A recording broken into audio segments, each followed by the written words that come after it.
गुरुरनुग्रहेणैव पुमान् पूर्णप्रशान्तये गुरुरनुग्रहेणैव पुमान् पूर्णप्रशान्तये। শ্রীশিল ভক্তি সিদ্ধান্ত সরস্বতী গোস্বামী ঠাকুর প্রভুপাদ জানিয়েছেন যে মহাপুরুষগণের চরণে আমরা যখন নিজেদেরকে বিক্রি করে দিতে পারি, সেই সময়তে তাদের করুণা আমাদের উপর বর্ষিত হয়। আর ভগবৎ প্রাপ্তির যে একমাত্র কথা, যার মধ্যে সমস্ত রহস্য লুকিয়ে রয়েছে, সেটা হলো কি না, গুরুর অনুগ্রহের নৈব পুমান পূর্ণ প্রশান্ত হয়। গুরুর অনুগ্রহেণ্য এব, এব মানে নিশ্চয়াত্মিকা, অ্যাফার্মেটিভ, নিশ্চয় করে একবারে স্ট্যাম্প মেরে দিয়েছে একটা কথা, সেটা হচ্ছে গুরুর অনুগ্রহের নৈব পুমান পূর্ণ প্রশান্ত হয়। কোনো ব্যক্তি যদি জীবনের সমস্ত যন্ত্রণা থেকে রেহাই পেতে চান, তার কাজ হলো কামনা বাসনা থেকে মুক্তি পাওয়া। কিন্তু কামনা বাসনা থেকে মুক্তির কোনো রাস্তা নাই। কোনো জীব বলতে পারবো না আমি কামনা বাসনা বাইরে চলে যেতে পেরেছি, পারবো। একটাই রাস্তা, সেটা হচ্ছে সদ্গুরু বৈষ্ণবের চরণের সেবা। সেখানে প্রভুপাদ বলছেন, অনুক্ষণ সেই সব মহাপুরুষগণের সেবার দ্বারা তুমি এই অবস্থাটা লাভ করতে পারো। তখন হৃদয় থেকে কোনো বিষয় আর যন্ত্রণা দেবে না। একটাই রাস্তা, যেটা আগে আলোচনা করেছিলাম, রজস্তমশ্চ সত্যেন সত্যঞ্চ উপশমেন চ এতৎ সর্বম গুরু ভক্তা পুরুষ হি অঞ্জসা জয়েত।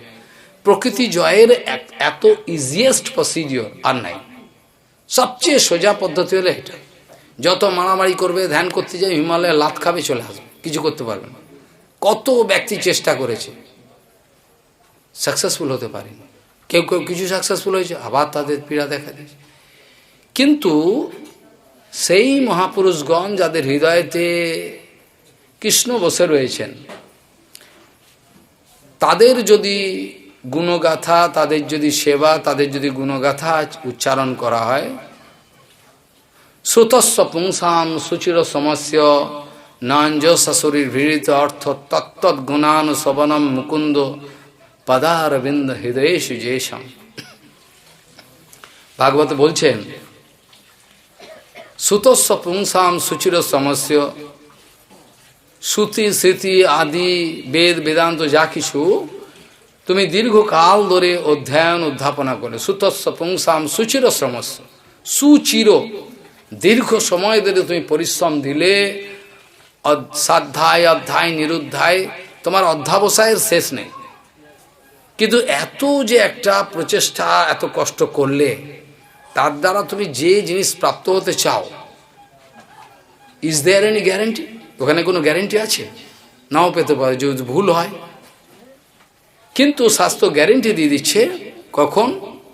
বলছেন, সুতস্ব পুংসাম সুচির সমস্ত নয়ঞ্জ শাশুড়ির ভিড়িত অর্থ তত্তৎ গুণানুশবনম মুকুন্দ পদারবিন্দ হৃদয়েশু যেশম।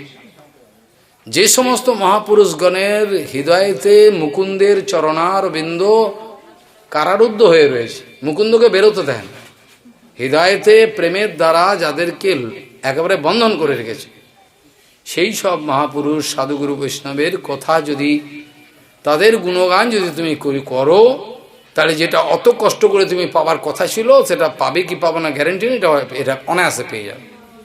বোঝা গেল কি বলল?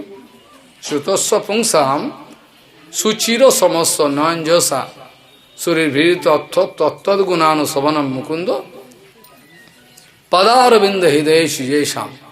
ভগবানের চরণারবিন্দ যাদের হৃদয়েতে যা অবরুদ্ধ করে রেখেছেন, সেই সব মহাপুরুষগণের যে জীবন চরিত্র তুমি যদি একটু আলোচনা করো বা শোনো, তোমার অনায়াসে হবে।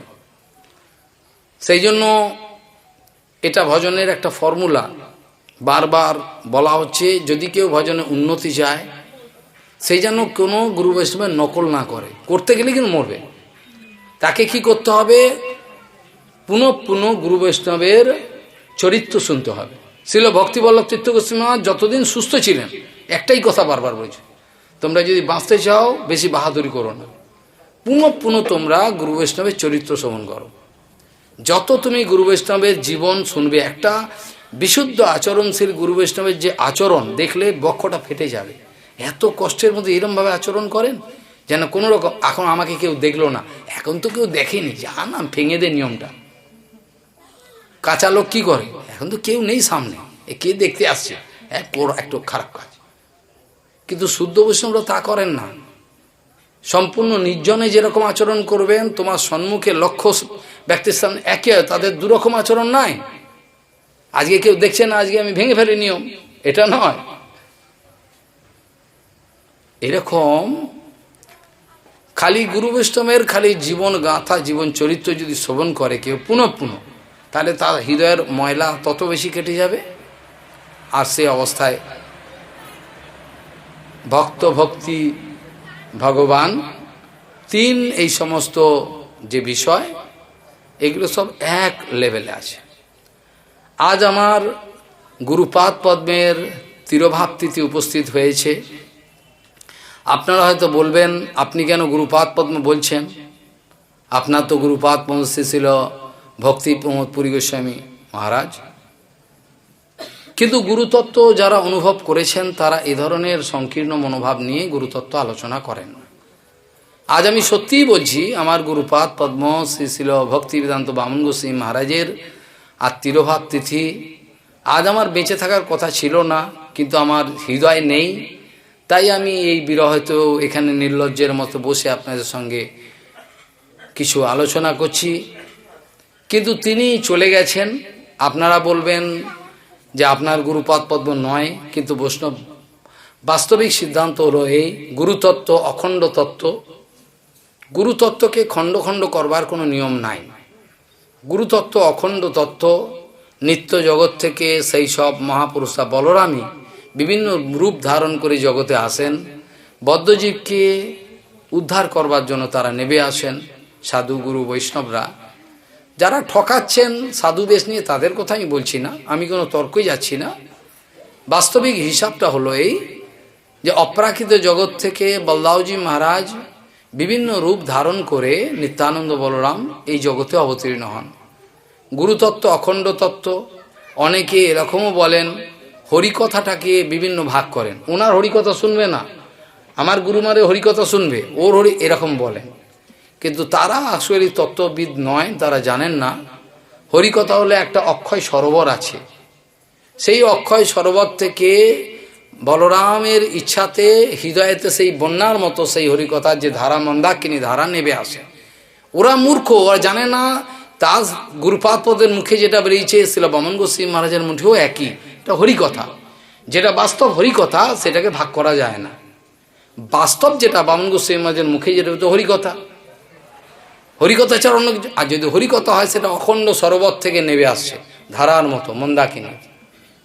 সেই হরিকথায় যদি কোনো আচরণশীল ছিল ভক্তিবল্লভ তীর্থ গোস্বামী মহারাজের হৃদয়ে উদিত হয়, তা সে কথা শুনবো না, ওটা অন্য গুরুদেব শুনো না। পশু বুদ্ধি, কে এরকম বুদ্ধি করছে? আজকে আমার গুরুপাদ পদ্মের তিরোভাব তিথি উপলক্ষে আমি এখানে উপস্থিত থাকতে পেরে আনন্দ উপভোগ করছি আপনাদের সঙ্গে। গুরুতত্ত্বের যদি গম্ভীর কথা আলোচনা করেন, তাহলে আজকে যদি আমি শ্রীশিল বামন গোস্বামী মহারাজের চরণে পুষ্পাঞ্জলি দিই, সেই পুষ্পাঞ্জলি আমার গুরুপাদ ছিল ভক্তি প্রমোদ পুরী গোস্বামী মহারাজের চরণে গিয়ে পৌঁছায়। এটাকে বলে গুরুতত্ত্বের দর্শন। আমি পুষ্পাঞ্জলি দিচ্ছি শ্রীশিল ভক্তি বেদান্ত বামন গোস্বামী মহারাজের চরণে, নিশ্চিত পরিমাণে জেনে থাকবেন সেই পুষ্পাঞ্জলি আমার গুরুপাদ চরণে চলে যাচ্ছে নিত্য জগতে। গুরুতত্ত্ব অখণ্ড তত্ত্ব, এই কথাটা অনুভব করতে হবে। আর তার জীবনের যে সেবা আদর্শ, এটা যদি আপনারা শোনেন, পাথরের মধ্যে একটা রেখা অঙ্কিত হয়ে যায়। এরকম ধরনের সেবা তিনি করেছেন সমস্ত কিছু জীবন জুড়ে। কোনোদিন তিনি সিদ্ধান্ত বিরুদ্ধ কথা অনুমোদন করেন নাই, কোনো গুরু ভাইকে তিনি অপমান অপদস্থ করেন নাই। নিজে নীরবে তুমি অসহ্য যে বিষয়গুলো সমস্ত তিনি সহ্য করেছেন। খালি এই কারণ নিয়ে বেদান্ত সমিতি ভেঙে যাবে। আমি যদি একটা কথা বলি, বেদান্ত সমিতি ভেঙে যাবে। এই কারণে তুমি সমস্ত কিছু, তিনি পাথর যেমন বুকেতে, হিমালয়ের পাথর তিনি বুকে যে চাপা দিয়ে রেখেছেন, কিচ্ছু কাউকে বুঝতে দেননি। যদি কোনোদিন তাদের অনুভব হয়, যদি তারা চেতনা ফেরে, তখন তারা বুঝবে যে আমাকে তারা যে অবস্থায় রেখেছিল, সে অবস্থা আমার কিছু বলা উচিত ছিল, কিন্তু আমি বলতে পারিনি। বললেই বেদান্ত সমিতি ভেঙে যাবে। এই কারণে তিনি বলেন, একটা ম্যাজিক স্পেল, এমন একটা জাদু কাজ করছিল, আমরা প্রত্যক্ষ দেখলাম। সেটা বামন গোস্বামী যতদিন প্রকট ছিলেন ততদিন সমিতিটা রয়েছে। যেই মুহূর্তে তিনি চোখ ব্যাস স্ক্যাটার্ড। একে বোঝা যায় একটা মহাপুরুষের কিরকম বাইন্ডিং ফোর্স থাকে। একটা মহাপুরুষ যদি দেখা যায় বয়স হয়ে গেছে, তিনি বিছনায় বসে রয়েছেন, তথাপি তার যে হৃদয়ে যে প্রেম ভালোবাসা কৃষ্ণের প্রতি, সাক্ষাৎ কৃষ্ণকে ধরে রয়েছেন, তার জন্য এই যতগুলো লোক আছে, হাজার হাজার লোক, তাদের মধ্যে একটা যেন মালাকে, যেন মালার মধ্যে যেন ফুলগুলো থাকে একটা সুতোতে গেঁথে যেন সাজিয়ে রেখেছেন। যেই তিনি চলে গেলেন, ছত্রভঙ্গ। এইসব মহাপুরুষগণ আমাদেরকে বঞ্চনা করার জন্য ইচ্ছা করে মৌনব্রত ধারণ করেন। এক এক মহাপুরুষের নাম করে সব, শিল ভক্তি প্রমোদ পুরী গোস্বামী গুরু মহারাজ, শিল সন্ত গোস্বামী মহারাজ, সমস্ত এইসব মহাপুরুষগণ, শিল ভক্তিবল্লভ তীর্থ গোস্বামী মহারাজ, সে বামন গোস্বামী, সব যেই দেখে এই বিমুখ ব্যক্তিগুলো আমাকে নিয়ে ব্যবসা করতে চাইছে, আমাকে মানছে না, আমি তো আমার কোনো কথা বলিনি। কখন এক ব্যক্তি নির্ভীকভাবে সত্য কথা বলতে পারে? কখন এক ব্যক্তি নির্ভীকভাবে ঠিক এক্স্যাক্ট সত্যি কথাটা বলতে কখন পারে? যখন তার কোনো এক বিন্দু কোনো কামনা বাসনা থাকে না, তখন তার হৃদয়টা নির্ভীক হয়ে যায়। কখন হয়? যখন এক বিন্দু প্রতিষ্ঠার আশা নাই, কামনা বাসনার গন্ধ নাই, তখন ঠিক যে মেসেজটা অপর থেকে এসছে, গুরুবর্গ থেকে, সেইটি তো বলতে পারবে। আর যদি প্রতিষ্ঠার আশা থাকে, কিছু মালা পরবার ইচ্ছা থাকে, পায়ে জল নেবে, ফুল নেবে, সে সত্যি কথা বলতে পারবে না। সে তখন একটু ঘুরিয়ে কথা বলবে, যাতে আমার পপুলারিটি জগতে থাকে। এই জন্য ছিল পরম পূজ্য কেশব গোস্বামী মহারাজ বলেছেন, এটা আমি ছাপিয়েও দিয়েছিলাম, প্রতিবাদের অন্যান্য 7টা প্রতিবাদের খালি বই বেরিয়েছিল, বোধহয় জানে সব বৈষ্ণব সমাজ, বৈষ্ণবদেরই ইচ্ছাতে। সেখানে পরম পূজ্য কেশব গোস্বামী মহারাজ সেখানে লিখেছেন যে নিরপেক্ষ না হইলে ধর্ম না যায় রক্ষণে, নিরপেক্ষ না হইলে ধর্ম না যায় রক্ষণে। চৈতন্য চরিতামৃতের এই নিছক সত্য কথাটা পালন করতে গিয়ে আমি সমাজের কাছ থেকে যে আক্রমণের মুখোমুখি আমাকে হতে হয়েছে, সেগুলো অনায়াসে আমি সেগুলো বরণ করে আমি নিছক সত্য কথাতে প্রতিষ্ঠিত থাকবার চেষ্টা করেছি। আর এই সত্যের কীর্তন করাটাই বাস্তব সাধুর লক্ষণ। যে সাধু সমাজের সবার প্রতিষ্ঠা নেবেন, সবাই তার নাম বলবে, খবরের কাগজে, টিভিতে, সমস্ত জায়গায়, তাদের পাশবিক চরিত্র খুব শীঘ্রই প্রকাশিত হয়ে পড়ে। বাইরে অনেক নাম যশ হয়, অনেক লেভেল পড়ে, পোস্টার পড়ে, খুব শীঘ্রই তাদের পাশবিক চরিত্র প্রকাশ হয়ে পড়ে। সত্য বলতে জানা, সত্যতে প্রতিষ্ঠিত হওয়াটাই হচ্ছে সাধুর প্রথম লক্ষণ। সাধুর লক্ষণ প্রচুর, তার মধ্যে 3টে লক্ষণের কথা শিল ভক্তিবিনোদ ঠাকুর, সামান্য 3টে লক্ষণ। এটা যদি থাকে তাহলে সাধু বুঝতে পারে। এক হচ্ছে সরলতা, নিরপেক্ষতা, দৃঢ়তা। সরলতা হলো কি? অন্তরে যা বলবে বাইরেও তাই করবে, কপটতা কিছু করবে না, সমব্যবহার। তাহলে সরলতা। নিরপেক্ষতা মানে হলো সে কাউর দলের ভোট পাওয়ার জন্য কথাটাকে বদলাবে না, নিরপেক্ষতা। যেটা বললো সেটা, যেটা বলতে গিয়ে ছিল ভক্তিবিনোদ ঠাকুর বলেছেন, গৌর বিমুখ নিজ জনে জানি পর। কি বলেছেন? গৌর বিমুখ নিজ জনে জানি পর। এই কথাটা মানে কি? মানে যদি গৌর বিমুখ হয় আমার নিজজন, তাকে তোমার নিজের জন বলে জানো, তাকেও জঞ্জালের মতো ফেলে দিতে পারো। গৌর বিমুখ নিজ জনে জানি পর, এই কথার ব্যাখ্যা করতে গিয়েছিল ভক্তি সিদ্ধান্ত সরস্বতী গোস্বামী ঠাকুর প্রভুপাদ জানিয়েছেন, গৌর বিমুখ জনকে চিনবেন কি করে আপনারা? সবাই তো তিলকমালা ধারণ করে, সবাই তো বলে আমি গুরুদেবের শিষ্য, এখন কার সঙ্গে কি লড়াই করবেন? সেটা লক্ষণ প্রভুপাদ সুন্দর জানিয়ে দিয়েছে। বলে এই গৌর বিমুখ কিনা একটু লক্ষণ টেস্ট করলেই পাবেন। কীরকম? বলে ভালো করে খেয়াল করবেন, যে ব্যক্তিগণ শুদ্ধ গৌর বৈষ্ণবের যে আদর্শ, আচার আদর্শ এবং সিদ্ধান্ত, তার সেবা, তাতে যারা বাধা সৃষ্টি করবে নিশ্চিত পরিমাণে স্ট্যাম্প দিয়ে দেবেন, ওরা হচ্ছে গৌর বিমুখ। বোঝা গেল কি বললাম? যেসব বৈষ্ণবগণ শুদ্ধ আচরণশীল, সেই সব বৈষ্ণবদের কথাবার্তা, আচরণ, সিদ্ধান্ত, তাদের সেবা যেটা করছে, তাতে যারা বাধা সৃষ্টি করবে নিশ্চয়ই জেনে রাখবেন তারা শিশুপালের দলের লোক, তারা কংসের দলের লোক। আর কোনো ভাবতে হবে না।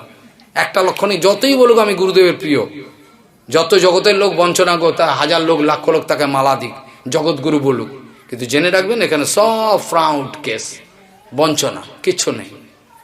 ওই জন্য গৌর বিমুখ নিজজনে জানি পর, তার মানে সরলতা, নিরপেক্ষতা, দৃঢ়তা। দৃঢ়তা মানে নিজের যে সিদ্ধান্ত, নিজের যে আচরণ, গুরু পরম্পরাক্রমে তার কাছে এসছে, কোনো সুবিধের জন্য নিজের সিদ্ধান্ত থেকে তিনি এক চুল সরবেন না। এটা হচ্ছে সাধুগুরু বৈষ্ণবের লক্ষণ।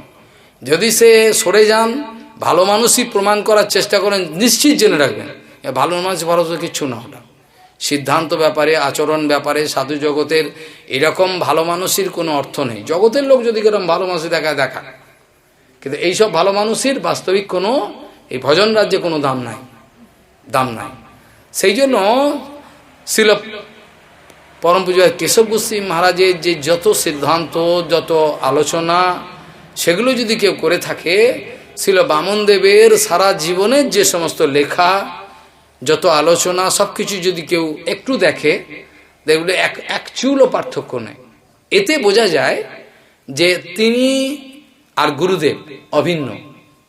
কেশব অভিন্ন এই কথাটা লেখা বলে, সেখানে একটা এজিটেশন হয়েছিল, কেন লিখেছে তারা সবাই মিলে। তখন অন্য অন্য সব মহারাজ তারা বলে, আমাকে আমার কথা, আমি তো কালকে ছেলে কিছুই জানি না, বলে ওনাকে ডাকো, ডেকে আলোচনা হবে। ভাগ্যক্রমে আমি যাইনি বাবা, জ্যেষ্ঠ ব্যক্তি রয়েছে, কী থেকে কী বলবো। তো পরবর্তীকালে লেখার মাধ্যমে লিখেছিলাম, এটা সিদ্ধান্ত এইটি যে বাস্তবিক পক্ষে তাকে কেশব অভিন্ন বলা যায়। কেন বলা যায়? যখন বিশ্বনাথ চক্রবর্তীবাদ আলোচনাতে বলছেন, সাক্ষাৎ হরিত্বেন সমস্ত শাস্ত্রই রুক্তস্ততা ভব্যদেব সদ্বি কিন্তু প্রবর্জ প্রিয়বতস্য। যে কথাটা বলতে গিয়ে উদ্ধবের সম্বন্ধে কৃষ্ণ বলছেন যে উদ্ধব আমার থেকে এক চুল কম নয়, হ্যাঁ, ন অনুপি মান্নুন। উদ্ধব হচ্ছে এক অনুপরিমাণও আমার থেকে কম নয়, যেই আমি সেই উদ্ধব। কি করে বললেন? বলে এটা প্রিয়ত্বে, তার প্রিয়ত্বে, ভালোবাসাতে এমন হয়ে গেছেন যে সে আর ভগবান আলাদা নয়। সেরকম পরম পূজ্য কেশব গোস্বামী মহারাজের প্রতি তার ভালোবাসাতে, প্রীতিতে আমরা যখনই কেশব গোস্বামী মহারাজের দিকে তাকাই, দেখি বামনদেব তার মধ্যে আছেন। আবার বামনদেবের মধ্যে তাকালে দেখি কেশব আছেন। নিতাইয়ের চরণ সত্য, তার সেবক নিত্য। আর নিতাইয়ের চরণ কমলকে যদি অন্বেষণ করেন, দেখবেন সেখানে সব গুরুতত্ত্ব সবাই রয়েছে, নেই? এটাকেই বলে শিষ্যের সার্থকতা, যেখানে গুরুদেবের সমস্ত শাসন, সমস্ত আদর্শ, আচার, নিষ্ঠা, সিদ্ধান্ত, যখন গুরুদেবের সমস্ত কিছু সম্পত্তি শিষ্যের মধ্যে সঞ্চারিত হয় ইন টোটো, পরিপূর্ণরূপে, একটু কম না, তখন জানবেন, চোখ বুঝে বলে দেওয়া যাবে সে হচ্ছে কেশব অভিন্ন, বলতে পারবে। কেউ এমন নেই যে এই কথাটা বাধা দেবে, কেউ সামনে আসুক বলতে পারবে না। কেশব অভিন্ন বলা যাবে তাকে, যেই কেশব সেই বামন, কেশবধৃত বামন রূপ, এটা বাস্তব কথা। এই মহাপুরুষ যতদিন ছিলেন, যারা দর্শন করেছেন, তারা, যারা তার স্নেহ পেয়েছেন, তারা ছাড়া আর বাকি লোক জানেন না। কপাল পোড়া, চলে গেলেন জগৎ থেকে, বড় ক্ষতি হয়ে গেল। বর্তমান যুগেতে এরকম একজন তত্ত্ববিদ পুরুষ, চুলচেরা বিচার, চুলচেরা বিচার। পরম পূজা বামন গোস্বামী মহারাজ বিয়েছে চুলচেরা, একটা এদিক ওদিক হবে না। আমি মাথায় হাত দিতাম, কি করে সম্ভব? একেই বলে তো গুরু। আমাদের গুরুবর্গের সঙ্গে যদি তাদের কৃপাটা চিন্তা করি, বামনদেবকে দেখলে বোঝা যায় এক বিন্দু কম নয়, এক বিন্দু কম নয়। যেমন গুরুবর্গের থেকে কৃপা আসছিল, বামনদেবের থেকে তাই আসছে, কিন্তু নেওয়ার ক্ষমতা চাই। গুরুদেবের আচার আদর্শকে কিভাবে পালন করেছেন, নিজের জীবন সংশয়, তার প্রাণও চলে যাওয়ার অনেক হয়েছিল, অনেক বিষয় হয়েছিল, তথাপি তিনি ঘাবড়ান নাই। আজকে তার কথা বলতে গেলে প্রচুর কথা মনে পড়ে যায়। আজকে তো আমরা ঝোলে জালে রয়েছি, কীরকম সেই সময় কষ্ট তারা করেছেন, করে গুরু সেবা করেছেন। আজ তো কোনো অভাবই নেই, চাইবার আগে সব চলে আসছে। অভাবের মধ্যে বাইরের দৃষ্টিতে আমার মনে হয়, আমি তো আমার এটা ভালো লাগে, আমি ব্যাসাসনে বসবো, আমার এটা ভালো লাগে, একটু অভাব গোছের থাকবে বাইরের দৃষ্টিতে, ভেতরে কোনো অভাব নেই। কেন, এতে কি হয়, ভজনের সোজা রাস্তায় চলতে পারবে। যখন ওই বৈভব প্রকাশ পায় সেটা ভালো, কিন্তু সেই মহাপুরুষ যদি থাকে তারা সেগুলো লাগাতে পারবে, তাহলে সেই বৈভবগুলো বিষক্রিয়া আনবে। সেই বৈভব, যে বৈভব কৃষ্ণ সেবায় তুমি লাগাতে পারবে না, সেই বৈভব তোমার বিষক্রিয়া করবে, তোমাকে ফেলে দেবে। মাদুকরি করে চিরকাল খাবে, মাদুকরি বৃত্তির দ্বারা বাঁচবে, আর চিরকাল নিতাই গৌর হরি বলবো, আর কিছু দরকার নেই, আমাদের কোনো কিছু প্রয়োজন নেই, আমরা ভিখিরি হতে এরকমই থাকবো। তা বলে আমি এই কথা বলছি না, আমি নিষ্কিঞ্চনতার নাম করে কোনো দারিদ্রতাকে আহ্বান করছি না। অনেকে ভাবতে পারে আমি নিষ্কিঞ্চনতা ভালোবাসি, কিন্তু নিষ্কিঞ্চনতার নামে আমি দারিদ্রতাকে ডেকে নিয়ে আসবো, সেরকম আমি কথা বলছি। যদি কিছু আসে ভগবানের বৈশাপী দিলাম, সব কিছুই তাই করেছি। বামনদেবের পেছনে রয়েছেন মাথার উপর, তিনি জানেন, যা আমার কাছে যখন যা এসছে তাই এরকম সেবায় লাগিয়ে দিয়েছি। কোনোদিন সেগুলো সঞ্চিত করে আমার জীবনকে সিকিওর করব, এরকম কোনোদিন করিনি। তারা মহাপুরুষরা জানেন, তারা আমাকে কৃপা করুন, তাদের জীবনের আদর্শ পরিপূর্ণরূপে পালন করে যেন আমি এ দেহ ছাড়তে পারি, আর সর্বদাই যেন হরিগুণ গান করতে পারি, বৈষ্ণবদের কীর্তন করতে পারি। বাঞ্ছা কল্পতরুস্য কৃপা সিন্ধু ভয়শ্চ পতিতানাং পাবন বৈষ্ণবভ্যো নমঃ।